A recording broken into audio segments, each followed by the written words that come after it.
तो बात इस चीज की है कि नरेंद्र मोदी जी और अमित शाह जी पूरी भारतीय जनता पार्टी हैं। ये अटल जी की, आडवाणी जी की, मुरली मनोहर जोशी साहब तरीके लोगों की ये भारतीय जनता पार्टी नहीं है, ये कैडर की पार्टी नहीं है। आप देखिए आरएसएस से जो इनकी आपस की खींचातानी थी, बहुत खींचातानी होने के बाद आज कम से कम भाजपा को कपिल जी, एक कल समाजवादी मिल पार्टी जाएगा। में एक उदाहरण आप दे देते तो कितना बढ़िया होता। मतलब एक उदाहरण अगर आप दे देते कि कैसे समाजवादी पार्टी में भी एक नीचे बैठे व्यक्ति को, जिसको अचानक से एक बड़ी जिम्मेदारी देते एक बड़े पद पर आसीन कर दिया जाए, एक उदाहरण भी दे देते तो कितना बढ़िया होता साहब।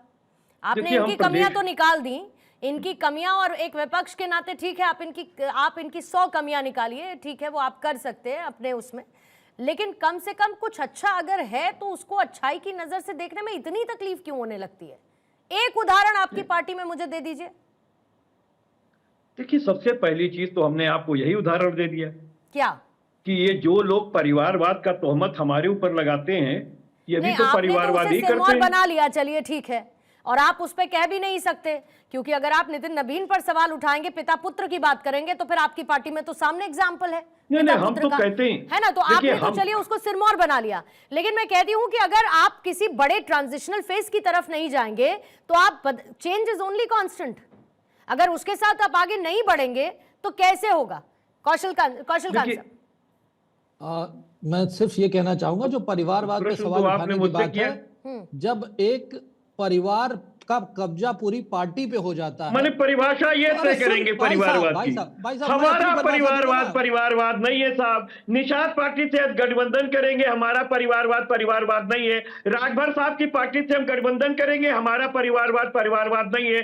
पटेल जी से हम करेंगे समझौता और उनको साथ पार्टी और मंत्री बनाएंगे, हमारा साथ परिवारवाद नहीं है। हम नितिन नवीन जी को राष्ट्रीय अध्यक्ष बनाएंगे, उनके पिताजी के ऊपर है, राजनाथ सिंह के पुत्र हैं, हम सब परिवारवाद वो है जो कि राष्ट्रीय अध्यक्ष हो, तो राष्ट्रीय अध्यक्ष हो तो गया आपका परिवारवाद। बोल लिया ना भैया।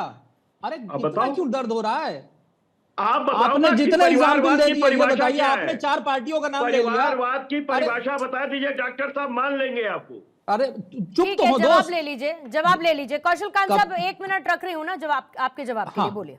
कपीस जी, आपने जिन पार्टियों का नाम रखा वो गठबंधन की पार्टियां हैं, हर पार्टी का अपना एक इंडिपेंडेंट वर्चस्व होता, वो जो चाहे वो करे। हमारा परिवारवाद की क्रिटिसिज्म रहेगा और हमेशा रहेगा। अगर एक ही परिवार की पार्टी पूरे पार्टी पे, एक ही परिवार पूरी पार्टी पे कब्जा रखेगा तो उसे परिवारवाद कहा जाएगा। कांग्रेस का परिवारवाद आप देख रहे हैं पिछले 100 साल के साथ खड़े हैं। कपिल जी कम से कम पार्टी में परिवारवाद कर रहे हैं। कपिल जी जवाब ले लीजिए, आपने कह दिया। कपिल जी हमेशा बोले जा रहे हैं, जवाब ये क्या तरीका हुआ? बोलिए कौशल, तमीज से डिबेट तो करिए। आपने सवाल उठाया, बात बता दीजिए। तो सुनेंगे, मुंह बंद करेंगे अपना, नहीं चलेगा। जवाब ले लीजिए ना कपिल जी, फिर सवाल रखे हैं तो जवाब तो ले लीजिए। बोलिए कौशल खान साहब। अब मैं उम्मीद करता हूं ये कपिल जी नहीं बोलेंगे।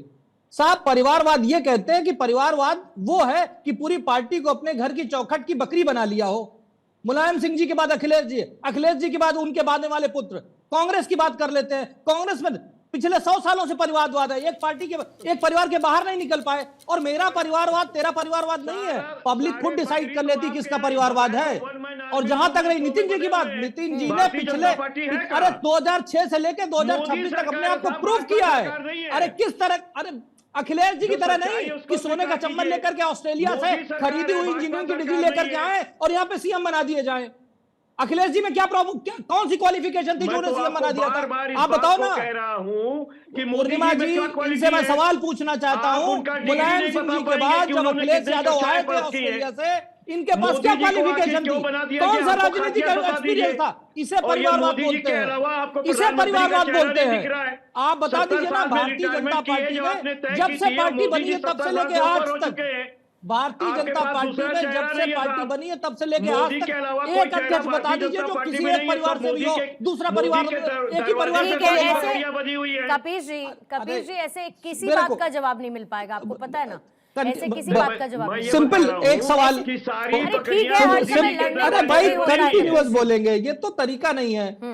पूर्णिमा जी सिर्फ इनसे एक सवाल पूछ लीजिए, अखिलेश यादव जी के पास क्या एक्सपीरियंस था जो मुलायम सिंह यादव ने ऑस्ट्रेलिया से इंजीनियरिंग किए हुए बच्चे को ला करके दिल्ली उत्तर प्रदेश देश के सबसे बड़े प्रदेश का चीफ मिनिस्टर बना दिया? क्या एक्सपीरियंस था? केवल एक ही एक्सपीरियंस था ना कि वो मुलायम सिंह जी के बेटे थे, इसके अलावा क्या एक्सपीरियंस था? बताओ जरा। आपने पूछा तो हमसे सुन लीजिए। हाँ बताइए।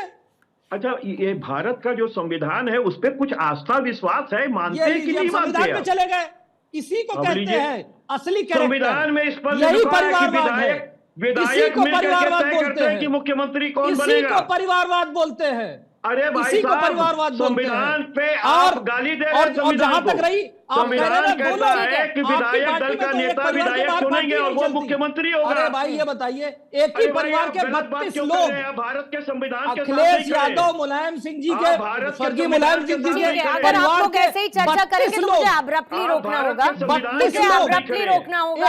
रंजन जी 30 सेकंड्स, रंजन जी 30 सेकंड्स, क्या होगा? रंजन जी 30 सेकंड्स।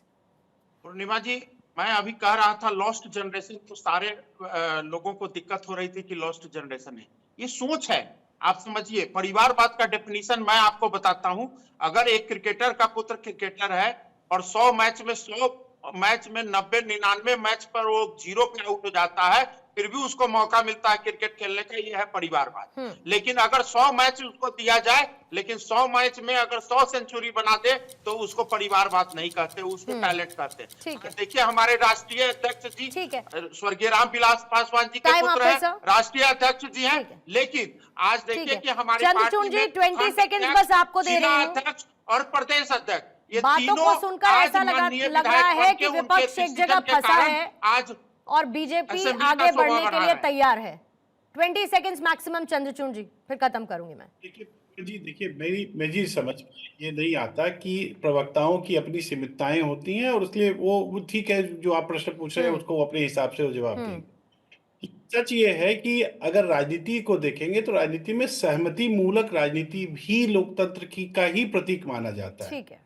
जहां तक सवाल नितिन नवीन का कर रहे थे, तो नितिन नवीन एक सहमति मूलक व्यवस्था से अगर राष्ट्रीय अध्यक्ष बन रहे हैं तो उसमें मुझे नहीं लगता कि कोई तू मैं या कोई किसी प्रकार के प्रश्न की कोई गुंजाइश रह गई है। सहमति नहीं है, ये मनोनयन है, जबरदस्ती है इनकी। ठीक है, लेकिन ओके सर, कपीस जी, आप कपीस जी एक चीज मैं बता रहा हूँ। कपीस जी आज आप, मैं समझ सकती हूँ कपीस जी आज थोड़ा देर से भी जुड़ पाए, आप तो बहुत सारी बातें आपको कहनी होंगी, लेकिन थोड़ा मुश्किल है और मेरे पास समय की बाध्यता है।